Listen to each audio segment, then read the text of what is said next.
दीपांकर बासु ने जो स्टडी की है उसमें वो ये कहते हैं कि 2014 के बाद जो मुल्क का माहौल बदला है, उनका ये कहना है कि 2013 से पहले की जो सूरत हाल थी और 2014 के बाद का जो हिंदुस्तान है, इसका उन्होंने कंपैरिजन किया है। और उन्होंने ये कंपेयर किया कि हिंदुस्तान में जिन जिन इलाकों के अंदर बीजेपी गवर्नड रियासतें हैं, उन रियासतों के अंदर क्या क्या तब्दीलियाँ आई हैं। उन दोनों की जो रिपोर्ट्स पेश की गई है उसमें यह बात बताई गई है कि 2013 से पहले मुसलमानों के ख़िलाफ़ या दलितों के ख़िलाफ़ या सिखों के ख़िलाफ़ या ईसाइयों के ख़िलाफ़ जो नफ़रत का आलम था वो बिल्कुल तब्दील हो गया है। वहाँ पर 2013 से पहले के जो रिपोर्ट आती थी, citizens religions hate crime watch CRHCW की जो रिपोर्ट्स आती थी, उसमें यह बताया जाता था कि तकरीबन 36% जो हेट क्राइम्स रिपोर्टेड थे वो मुसलमानों के ख़िलाफ़ थे और तकरीबन 59% जो क्राइम्स थे वो क्रिश्चनों के ख़िलाफ़ थे और सिर्फ 4.5% क्राइम्स थे जो सिखों के ख़िलाफ़ थे। लेकिन ये तनासुब 2014 के बाद बिल्कुल तब्दील हो गया है और मामला ये हो गया है कि तकरीबन 83% ऑफ क्राइम्स रिपोर्टेड, ये रिपोर्टेड क्राइम्स मुसलमानों के ख़िलाफ़ हैं, 14% क्राइम्स जो हैं वो क्रिश्चनों के ख़िलाफ़ हैं और सिर्फ 2.5% क्राइम्स हैं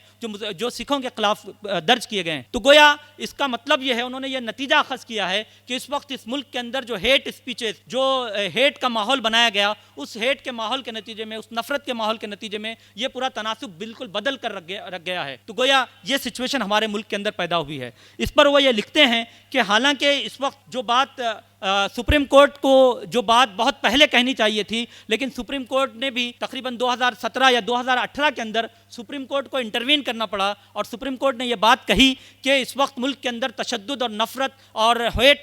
हेट मॉन्गर्स का बढ़ जाना ये बड़ी हैरत अंगेज़ बात है और हुकूमतों को, क़ानूनदान इदारों को इस मौके पर ख़ास तौर पर तवज्जो देने की ज़रूरत है। और हम ये जानते हैं कि टी.के. विश्वनाथन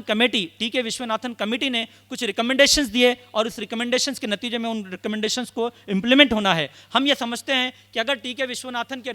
रिकमेंडेशंस भी अगर इम्प्लीमेंट हो जाएं तो हेट मॉन्गर्स को कंट्रोल करना बहुत आसान हो जाएगा और बहुत कुछ उस पर कंट्रोल किया जा सकता है। चूँकि इस वक्त मुल्क मेजॉरिटेरियन स्टेट का शिकार हो चुका है, लिहाजा हम देखते हैं कि एक रिपोर्ट आई है जिसमें यह कहा जा रहा है कि इस वक्त सबसे ज़्यादा जो डिस्क्रिमिनेशन है वो लॉ के तहत हो रहा है, वो कानून के तहत हो रहा है कि ये असर ऐसा हो गया है कि इसमें अक्सरियती फ़िरक़े के से मुनासिबत से फ़ैसले आ रहे हैं। कहीं पर काउ प्रोटेक्शन लॉ आया है, कहीं पर रिलीजियस कन्वर्जन आया है, कहीं पर इंटर रिलीजियस मैरिजेस का एक्ट आया है, कहीं पर residential segregation Gujarat distribution area act आया है और ओवरऑल जो पॉलिटिक्स हो रही है वो एक्सक्लूसिव पॉलिटिक्स हो रही है। इसमें माइनॉरिटीज़ का इंक्लूजन जो होना चाहिए था वो इंक्लूजन नहीं हो रहा है।